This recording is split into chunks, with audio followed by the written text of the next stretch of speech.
Hello out there, and welcome to our Halloween edition of the College Confidential. I'm Jimmy Birch, our college football writer here at the Star-Telegram, with my hulkish friend Stephen Stevenson, our TCU beat writer, and we're going to talk about some of the odd happenings here in the state of Texas as we prepare for Halloween weekend and we get ready for the November stretch run. And one of the biggies is heading into November. 3 schools in the state of Texas are in the mix for good stuff. You got Texas, you got Baylor. They can win Big 12 championship. Absolutely. You got Texas A&M lurking pretty nicely. Got a good chance to maybe get in the BCS mix for BCS Bowl, probably not the title, but for BCS Bowl, which is a heck of an accomplishment. And Texas Tech. Texas Tech. I left them off. Still That's right. holds its own destiny in its own hands. Raiders. Yeah, I meant 3 in the mix for the Big 12 title.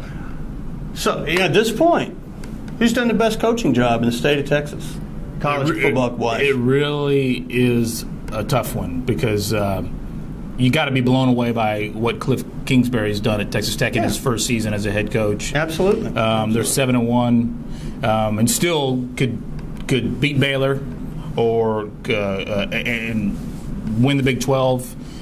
They still got big games on their schedule with Texas and Oklahoma State. Season's still out there for them. Yeah. But Art Briles and his defensive coordinator, Phil Bennett, to do what they've done in just a year and a half. I guess it was midway through the 2012 season when people had kind of given up on Baylor for the time. Because of the defense. Yeah, because of the defense. And they thought Phil was the guy that he was needed the to go and was a scapegoat. And he's been great ever since midseason. And then Mac Brown was written for dead or left for dead, right? And what Texas has done is no fluke. I think after what they've done the last several weeks, it's obvious that that was a heck of a coaching job. Whether he stays or goes after the season. Well, I think and arguably, if you put assistants in the mix, Greg Robinson's done as good a job as anybody the last 6 weeks. You could throw Phil Bennett in there. By the end of the year, Art Briles probably gets this because I think Baylor's got the highest ceiling. But I tell you right now, I think I'm most impressed with what Kingsbury's done out at Tech based on preseason expectation and what they've delivered to date. I don't think anybody, even at Texas Tech, we're going to go, hey, we could be 8-1 going into that Baylor game, and we got a chance to win the Big 12. There's obviously believers everywhere, but that's been very impressive. They're 7-1 now. They play Oklahoma State this week in Lubbock, and they're certainly capable of winning. I think they might lose a couple more games before the season's over, but just if they had gone 500 in his first year, that would have been impressive. Oh, sure. Yeah. But bowl game was all anybody's looking for, and now they're talking about how good a one they can get, and it could be BCS. So. Speaking of teams looking for bowl games, oh man, you cover one of them on a regular basis. They're 3-5 and kind of leaking oil, and they almost have to win the next 3 to go anywhere in the postseason. Can they get it done? They're leaking oil, but they might be getting an oil change with Casey Paul. I hope so for Gary's standpoint, back TCU standpoint. The offense, I was impressed with how he played against Texas. Although stat-wise and on the scoreboard, you couldn't detect that very well or easily against Texas.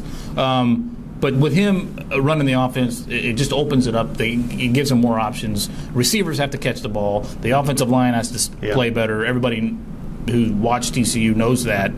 But it gives them a chance, and I think they can beat West Virginia and be 2 wins away from Goldberg. Yeah, they're really, the way the schedule falls, they really got to beat West Virginia this weekend in Fort Worth. I think they do that. Then you got road trips at Iowa State, at Kansas State, and because you don't want to leave it to that last season finale with Baylor. I'm not sure anybody's beaten Baylor in the Big 12 this year. Yeah, even if TCU's defense holds Baylor down to 30 points.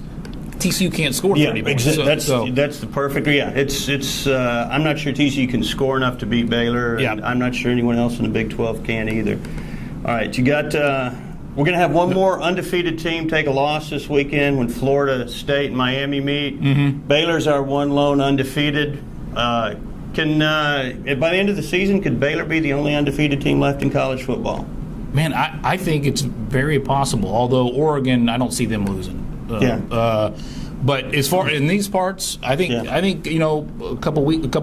a month ago, I would have thought Oklahoma had a better than good chance to beat Baylor. But now I don't think you can slow Baylor down enough to score with them, and their defense is playing good enough to where they're going to hold some teams down. So I'm impressed, and I think Baylor very well could go undefeated, which is shocking to think. It is, and there's not a problem for Baylor, but a problem for that undefeated record carrying them into the national championship game. You got so many other people. There's 8 undefeateds left. They play in 7 different conferences. 5 of them are from 5 different BCS leagues. There's so many other people, be it Ohio State, be it Oregon, be it Alabama, whomever, that could go undefeated, that if Baylor does it, they still may not get a kick at the can for a national championship. But, wow, Fiesta Bowl for Baylor, pretty spectacular. And speaking of that kick at the can for a national championship, when the dust clears on January the whatever, who do you think standing there with hoisting that last crystal football? I think Oregon has the easiest road. They have to beat Stanford this week, right? They did that on the same night that Baylor plays Oklahoma. That Thursday night. And if they do that, I don't see anybody on their schedule giving them problems. And then, as you pointed out, can they beat Alabama though? Yeah. Well, as you pointed out, I think it's going to be impossible, like teams playing Baylor, to slow them down enough to be in the game, to stay in the game. So you think Baylor gets to play Oregon? That would be awesome. Well, you said that a month ago. That'd be fun. I'd be the game I'd love to see from a fan standpoint. But Alabama's kind of big old red elephant in the way of that. So we'll get to see another big argument at the last BCS year with that, I'm sure, if they're both undefeated. I'm with you. I like these guys to win it, same as you do. I'm going Oregon. I'm going Oregon to win the championship when all's said and done, and they beat Alabama to make it happen. And then we're out of time. Happy Halloween, and watch us on StarTelegram.com.